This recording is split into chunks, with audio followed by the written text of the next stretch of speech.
So welcome everyone to a special conversation. Uh, in February, Lon Setnick from the Center for Medical Simulation was invited to participate in the Healthcare Training and Innovation Conference in Fez, Morocco, the third of these conferences. James, as you said, I'm grateful to be once again talking to Professor Mohammed Mahawi, who is rapidly becoming a friend after we met, I think, for the first time about a year ago, actually a little bit over a year ago now. And we actually met with a common friend between Professor Muhawi and my father, a gentleman named Rashid Sbey, who is a paramedic who works in Boston and has worked with my father for a long time, and has also worked on, is originally from Morocco and has worked with Professor Muhawi. I wanted to start off the conversation actually by talking about the first time myself and Professor Muhawi met. And so, Professor, I'm hoping that you could introduce yourself and then talk a little bit about the basic assumption, because what I remember is the first time we met, you showed me the basic assumption. And as far as I'm aware, you had not had direct contact with the Center for Medical Simulation in Boston, and yet somehow this resonated well with you. And so it really struck me that this was something important to you that you had come across. And so I'm hoping you could talk a little bit about that and how we started working together. Okay, so thank you very much, Lon. So hello, James. Hello, Lon. I will introduce you. I introduce you myself, and then talking about the history of this basic assumption at the Boston CMS. So first of all, let me tell you that I'm really, really delighted to be able to conduct this podcast with you, both of you. A real pleasure, and I'm really delighted about this. So my name is Mohammed Mohawi. I'm a physician, so my specialty is anesthesiology and intensive care, but I'm working a lot in the field of emergency department. So I wear many hats. So first of all, I'm the head of the emergency department at the University Hospital of Casablanca.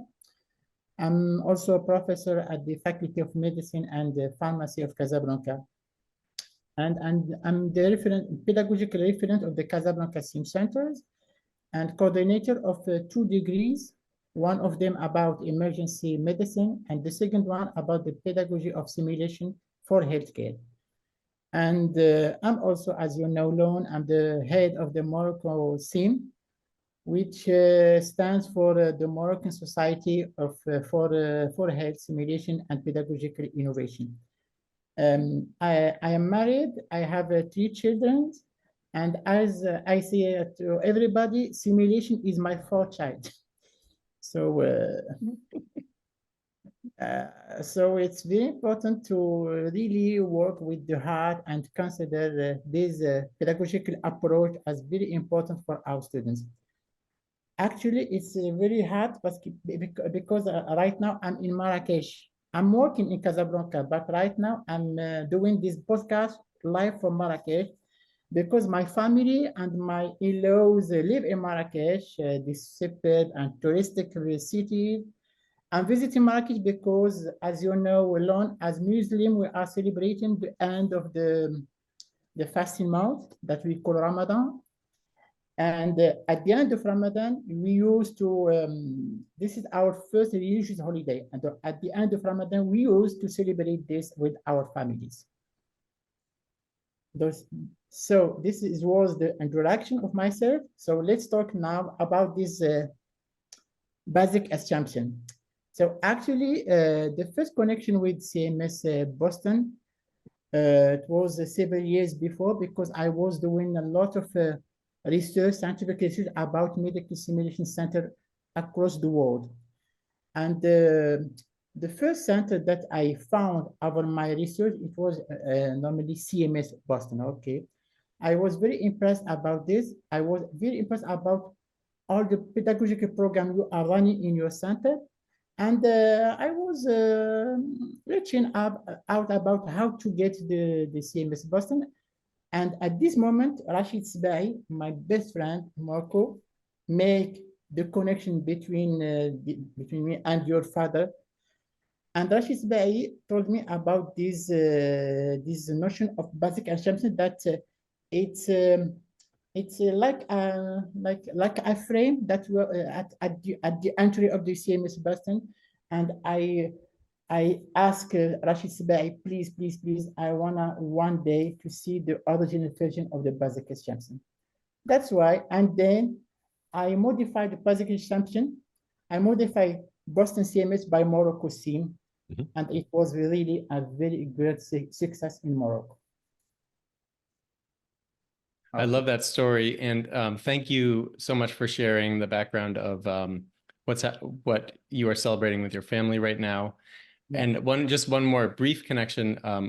My family and I went to Marrakesh in 2019 and had a wonderful experience. We felt so welcomed by the people of Morocco, and we have traveled quite a bit extensively with our children.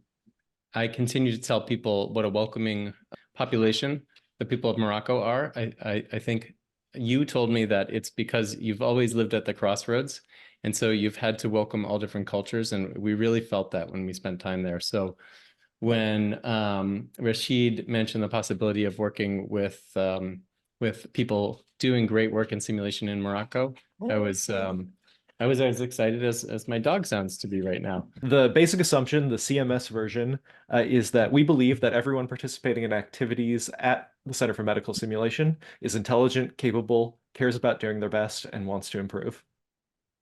Yeah, I was first going to ask you about how you said that the basic assumption was really successful when you implemented it. I'm curious sort of how that landed on folks immediately. Using that, like, how is it different from what came before? And how did folks feel in the moment when you started using it? And then, I would love to hear some of the history of the conference in particular, and how that came to be. So, James and Lon, I'm really interested to tell you about the history of simulation in Morocco, because HTC, it was the end point, okay? Because before this, we have a very huge background about developing about the development of simulation in Morocco. If you want, I can tell you this in just 2-3 minutes. If you Yeah, absolutely. Please do. So let me tell you that history of simulation go back to a little bit about 28. Professor Loualdi, it was the ex-minister and my former head of department and ex-dean of the Faculty of the Medicine. So Professor Loualdi one day asked me to replace him at a huge pedagogical conference in a Spanish city called Granada. It was a proposal that I gladly accepted, and I was highly motivated to do it, really motivated to do it. So I went to Granada and I presented my lecture and then took a tour of the training institute. I don't know if you know the Simulation Center of Granada. We call it CM80. And then I noticed physician operating, but at the end of procedure, they removed the surgical drapes, and I discovered that it was all simulation. I really, it was really very, very, very important for me, because actually I have always loved teaching, but this visit to Granada was to change my life. And it was something like love at first sight of simulation. So after this, I came back to a refresher course in Granada, and where I learned the principles of healthcare for simulation for healthcare, and then returned to Morocco and submitted a project to build a simulation center in Granada. So I submitted the project, and the project was accepted, and I made a whole list of equipment to buy. And I was doing a lot of research.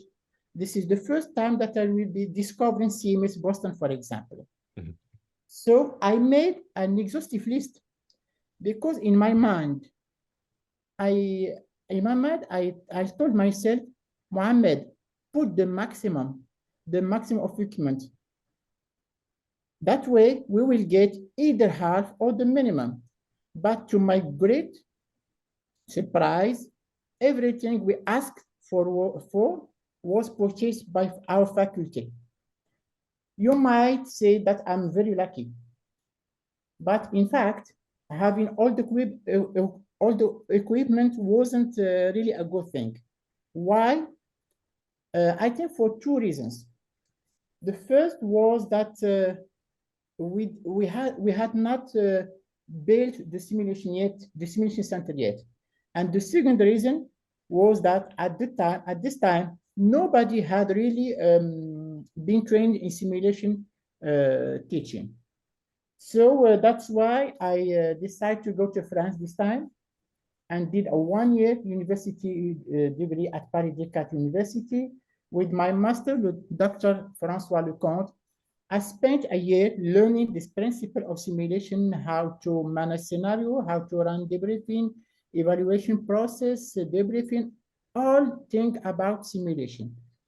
And then then I back to Morocco. We start running simulation in a small simulation unit attached to my emergency department. This unit was working every day. We were able to train about hundreds and hundreds of students of medicine. By 2013 to 2014, we have launched a contest that we call SimCap. SimCap is about a contest between medical students, which was a huge success.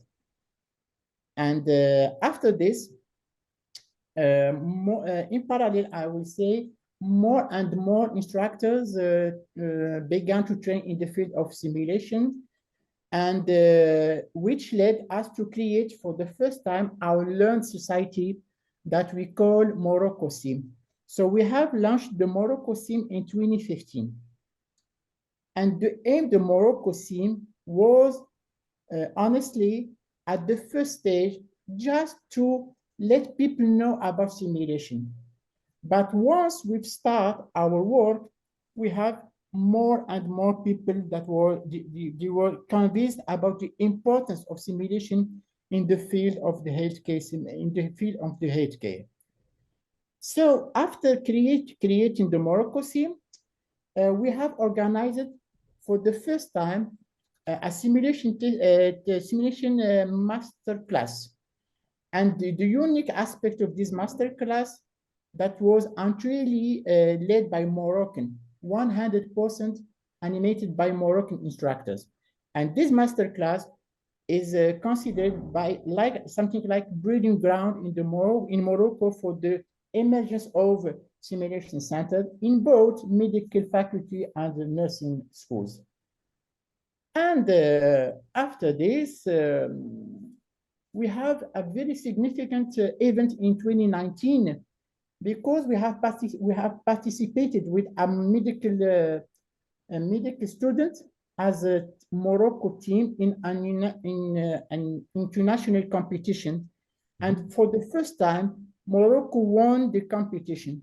It was something like an unprecedented event in Morocco.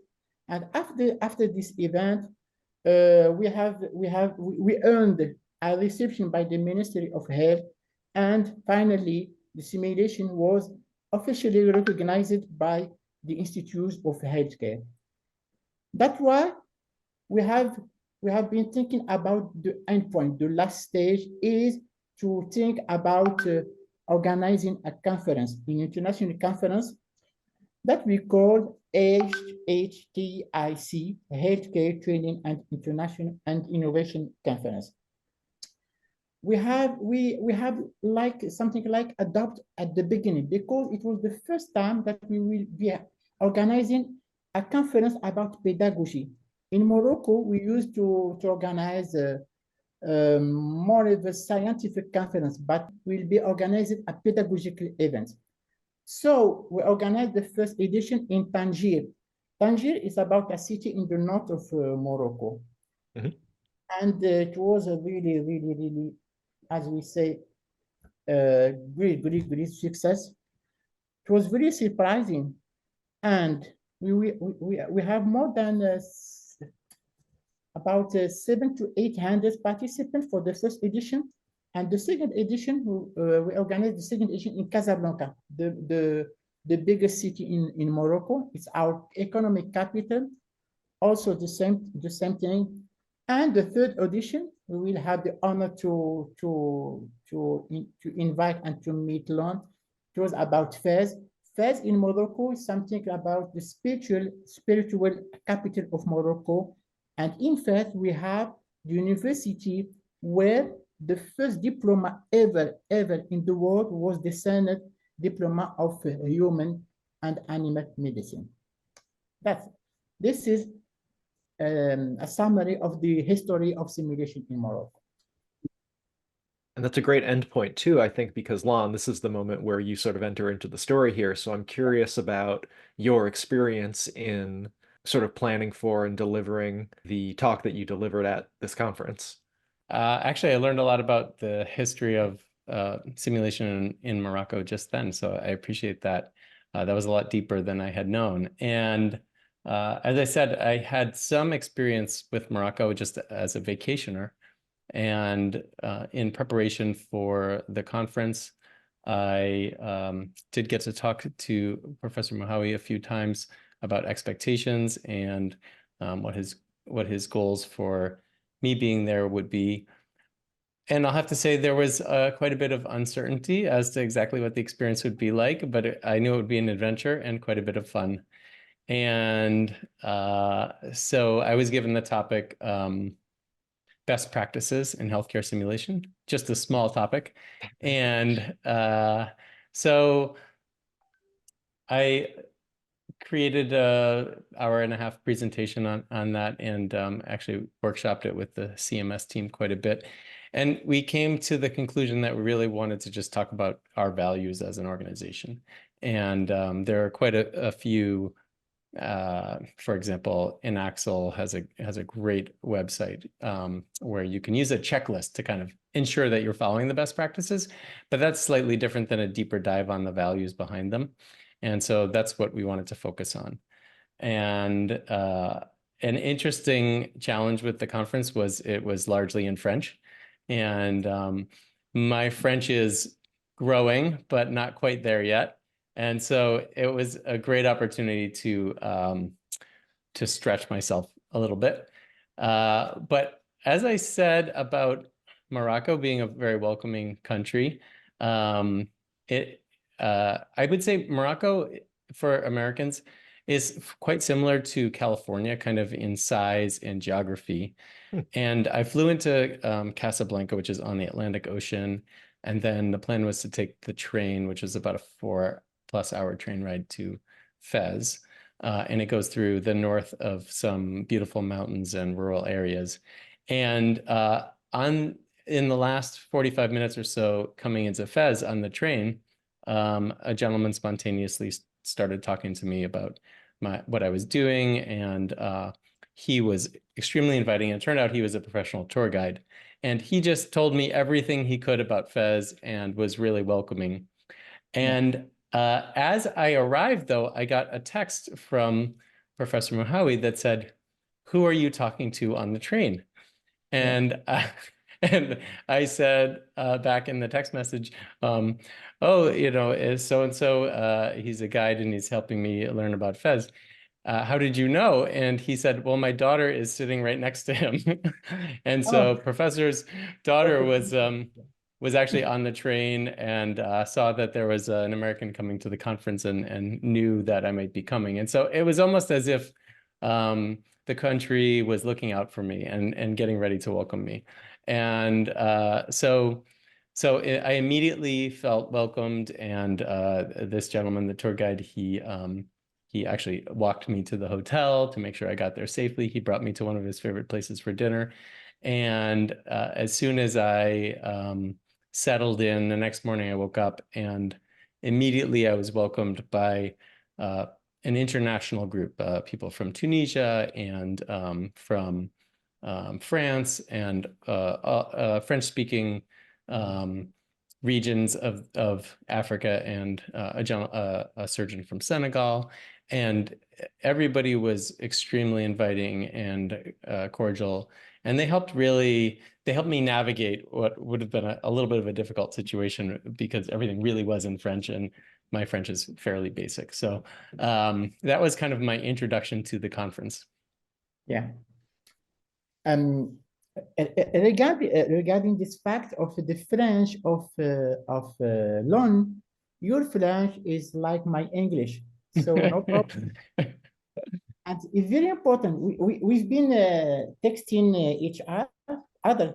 So Lon send me his messages in French. I correct them, but me, I sending him my message in English.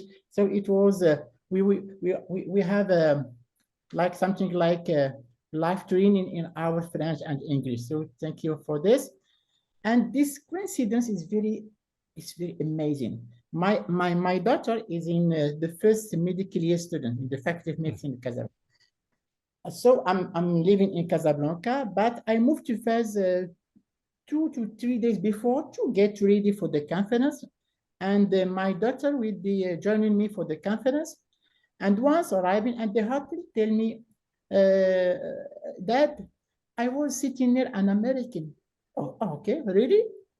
Yeah, has he blue eyes? Yeah, of course. I think he was sitting near to Lon. And effectively, I asked him if he were sitting near to a girl. He said, yes. I told him she is my daughter. So what a coincidence. Very incredible. So about the HTIC. So Lon has participated with us about his talk about the best practice in simulation healthcare for about 1 hour and a half. This right, Lon? Yes. 1 hour. But also you were a member of the judge for judging the best oral communication. And really, Lon, your lecture was very appreciated, because we do at the end of our conference we send a form of evaluation of the session, and you have the one of the best evaluation sessions. So congratulations, Lon. Really. Oh, thank you. That's very generous. Maybe next year, if you accept our invitation once again, we will be moving to 3 hours instead of 1 hour and a half. Very important, because people ask me this. They ask me to, as you have to come back again, and if possible, to give you 3 hours instead of 1 hour and a half. For you, James, the HTIC, it's about conference that we lead into 13 tracks, but in parallel. So each track is dedicated for a specific item. For example, the first track about pedagogy and research. The second one about e-health and I'm health and digital health. The third one about general medicine. The third about radiology, and then. But one track, we dedicate one track just to run a immersive simulation. And this year, I think Lone will talk about this. We have built a ring of box, and over the ring of the box, we have put the mannequin, and we have run a lot of immersive scenario about emergency medicine and resuscitation. And Lon also, he had put the hat, the traditional hat of Morocco, the tarbouch. Do you have it? Okay, he will bring it. Yes, put it. I will take a photo with this. It's right next to my desk as a reminder of the wonderful experience. You know what, Lon? You look like a Fez citizen. I'm taking a photo as well. That's that. So one other thing that happened, these were donated by the HTIC conference to us, and one of the medical students who was part of the host organization was having all of the faculty sign one of the Fez traditional hats. And it was a great vehicle for getting to talk to the medical students. And so I learned a lot by just having a casual conversation with some of the medical students who I found to be incredibly well-spoken, thoughtful, and I'm excited that they are joining the world's healthcare team.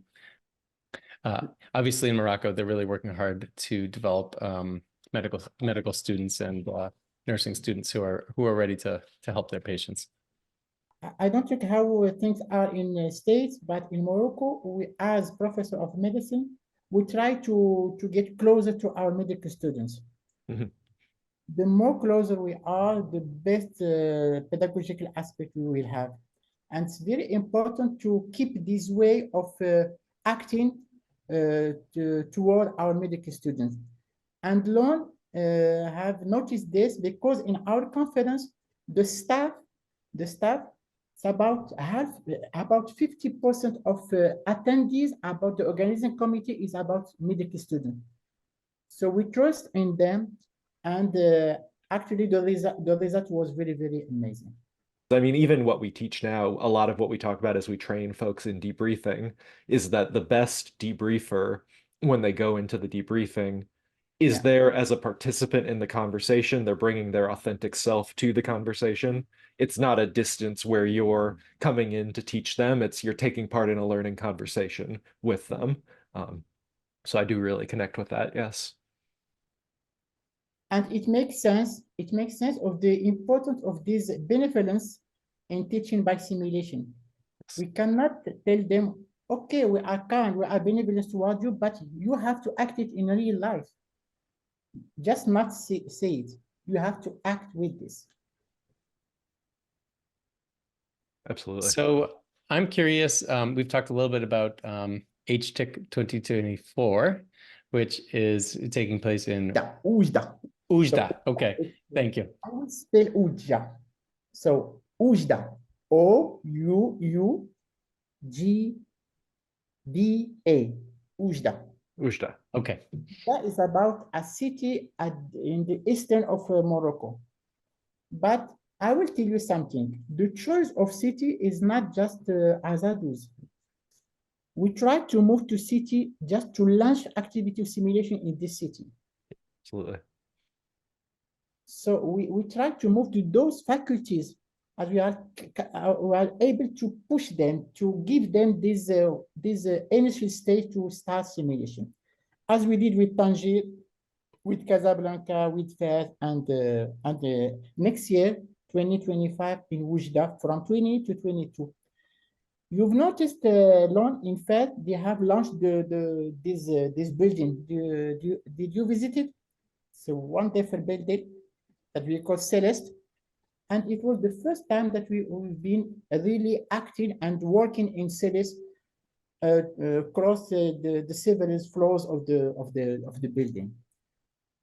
And in Oujda, they have also a medical simulation center, and we are moving to Oujda also to give them a very, very big push. That makes sense because many of the people that I met who were kind of, I would say, the leaders of the conference were from Tangier. And I didn't make the connection that they had that presence because they've actually had their had simulation launched into their city by the HTIC conference to some extent. And First, I do hope, yes. yeah, and I do hope that that they are able to join us in a program with CMS at some point as well, because they brought amazing energy. Yeah. And many people ask me, what's your preferred edition? Tangier, Casablanca, and Fez. I told them, all the edition are my, my babies, my children. But I have a good memories of the first edition because it was the first time we did it. So I think Tangier will stay the best edition ever. So I'd be curious, what do you think is next? What's most important for simulation in North Africa and in Morocco? Yeah. So I think right now simulation in Morocco is something like basic. Okay, no problem. We have introduced simulation into all the schools of medicine, all the schools of medicine, no problem. Right now, we have to put more energy, more effort about the innovation aspect, like artificial intelligence in pedagogical aspect, like virtual reality, like augmented reality, and we try also to develop several aspects about telesimulation. Mm. And also we try to give a very good push for telehealth. We have a lot of telehealth machine in Morocco, across Morocco, but people who are becoming doctor, young doctor, are not comfortable with using telehealth in our daily practice. Mhm. So we have to launch some module to teach them, to train them about using telemedicine, telehealth in their future practice. So if you ask me what will be our priority this year, it will be about teaching telehealth to our young doctors. That's really exciting. Yeah, we'll have to connect you. We've had a number of folks come through our center who that's sort of their primary area of practice. We had two uh, physicians from Alaska in the United States, which is the really large part not connected to the rest of the country.